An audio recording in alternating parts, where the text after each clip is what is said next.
동아시아 문화권의 기본적인 천지관은 천원지방의 관념이었습니다. 고대 중국은 천원지방의 세계관을 바탕으로 그들의 공간을 세계의 중심이라 생각하는 세계관이 형성되었습니다. 북극성을 중심으로 한 둥근 하늘을 네모진 지상에 투영하면 둥근 하늘 부분 땅과 거기에 속하지 않는 네 귀퉁이의 땅이 나뉜다고 생각할 수 있는데요.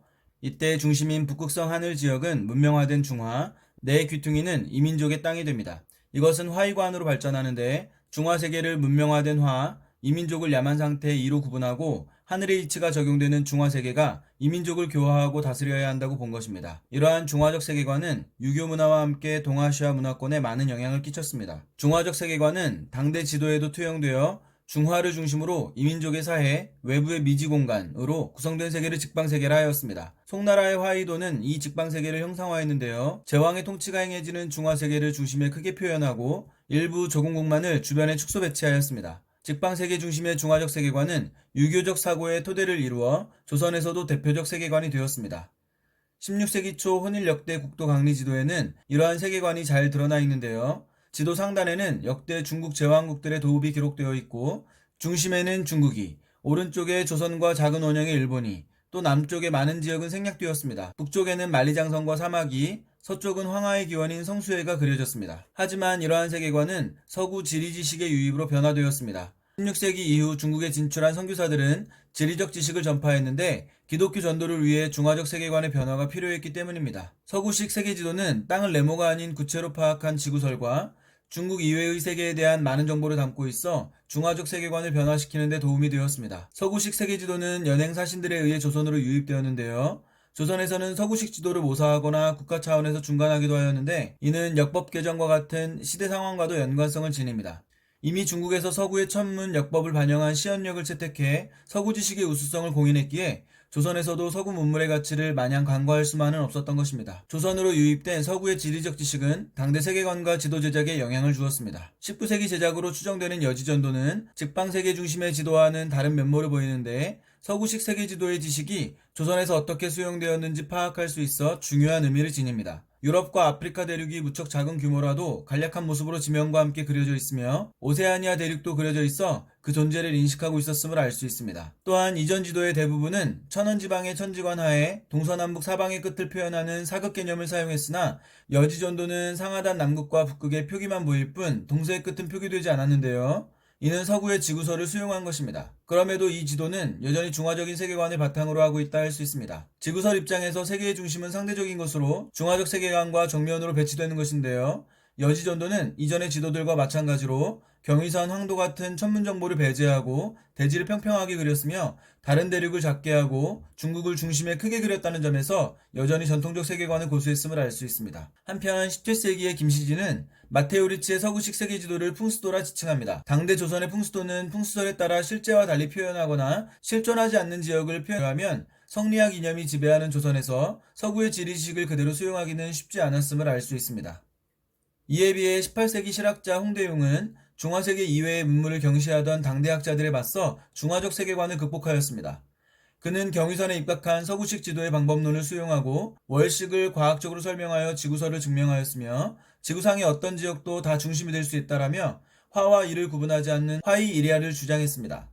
그는 지구상의 모든 지역이 가치와 존재 의의를 지녀 상하 귀천이 있을 수 없다는 파격적인 주장을 펼쳤습니다. 이것은 사람의 신분을 나누는 귀천론의 부정으로도 이어졌으며 사람과 사물이 같다는 인물균론으로 발전했습니다. 지구설을 바탕으로 한 홍대용의 주장은 서구 수용의 논리적 근거로 작용했습니다. 이렇게 서구식 지도에 표현된 세계는 중국 중심으로 주변 세계를 이해했던 조선 학자들의 의식을 서서히 변화시켰던 것입니다. 동아시아의 기본적인 천지관은 천원지방입니다.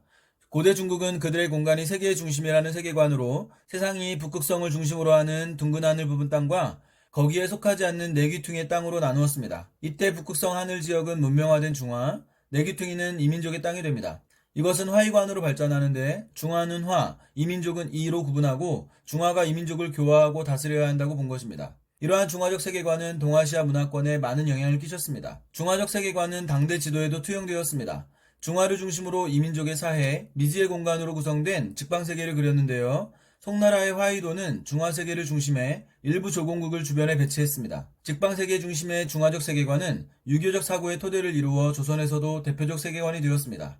16세기 초 혼일 역대 국도 강리 지도의 상단에는 제왕국들의 도읍이 기록되어 있고 중심에 중국이, 오른쪽에 조선과 일본이 그려져 있으며 남쪽은 생략, 북쪽은 만리장성과 사마귀, 서쪽은 성수해가 그려져 있습니다. 하지만 이러한 세계관은 서구 지식의 유입으로 변화되었습니다. 16세기 선교사들은 재리적 지식도 전파했는데 기독교 전도를 위해 세계관의 변화가 필요했기 때문입니다. 서구식 세계지도는 지구설과 다양한 세계 정보들을 담고 있어 중화적 세계관을 변화시키는 데 도움이 되었습니다. 서구식 세계지도는 조선에도 유입되어 모사되거나 중간되었는데요. 이는 역법개정과 같은 시대 상황과도 연관성을 지닙니다. 이미 중국은 시연력을 채택해 서구 지식의 우수성을 공인했기에 조선도 서구의 가치를 마냥 간과할 수만은 없었던 것입니다. 조선으로 유입된 서구의 지리 지식은 세계관과 지도 제작에 영향을 주었습니다. 19세기 여지전도는 직방세계 지도와는 다른 면모를 보이는데 서구 지도의 지식이 어떻게 수용되었는지 파악할 수 있다는 의미를 지닙니다.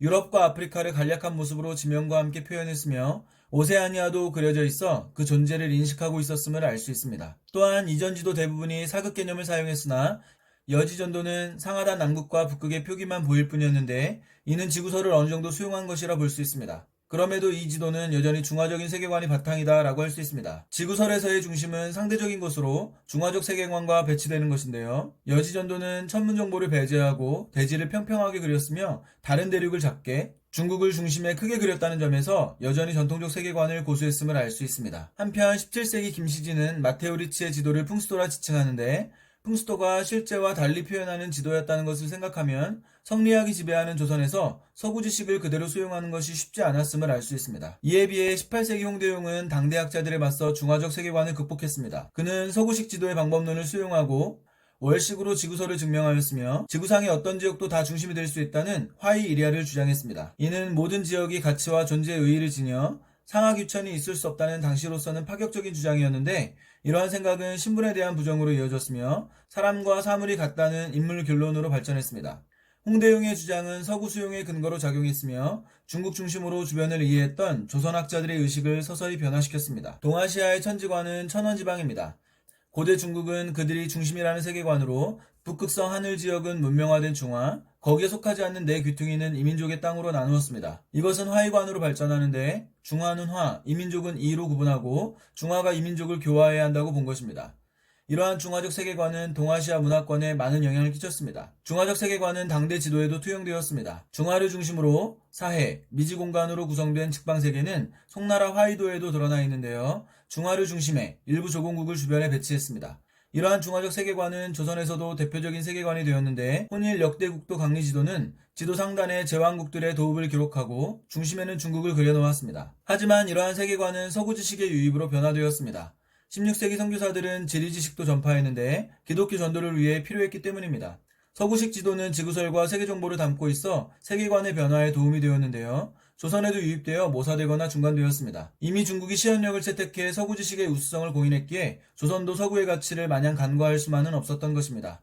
이렇게 서구의 지식은 당대 세계관과 지도 제작에 영향을 주었습니다. 여지전도는 직방세계 지도와는 다른 면모를 보이는데 서구 지도 지식의 수용 과정을 파악할 수 있다는 의미를 지닙니다. 여지전도에는 유럽과 아프리카, 오세아니아의 존재 인식이 드러나 있으며 이전 지도 대부분이 사극 개념을 사용한 것과 달리 남극과 북극의 표기만 보일 뿐이었는데 이는 지구설을 어느 정도 수용한 것이라 볼 수 있습니다. 그럼에도 여전히 중화적 세계관을 바탕으로 했다 볼 수 있는데요. 천문 정보를 배제한 것이나 대지를 평평하게 그린 것, 다른 대륙을 작게, 중국을 중심에 크게 그렸다는 점에서 여전히 전통적 세계관을 고수했음을 알 수 있습니다. 한편 17세기 김시진은 마테오 리치의 지도를 풍수도라 지칭하는데 이를 통해 성리학이 지배하는 조선에서 서구 지식을 그대로 수용하는 것이 쉽지 않았음을 알 수 있습니다. 이에 비해 18세기 홍대용은 중화적 세계관을 극복하는 모습을 보입니다. 그는 서구 지도 방법론을 수용하고 월식으로 지구설을 증명했으며 화이 이리아를 주장했는데 이는 모든 지역이 가치와 의의를 지니고 있다는 파격적인 주장이었습니다. 이러한 생각은 신분에 대한 부정으로 이어져 인물 결론으로 발전했습니다. 홍대용의 주장은 서구 수용의 근거로 작용했으며 중국 중심으로만 생각했던 조선학자들의 의식을 변화시켰습니다.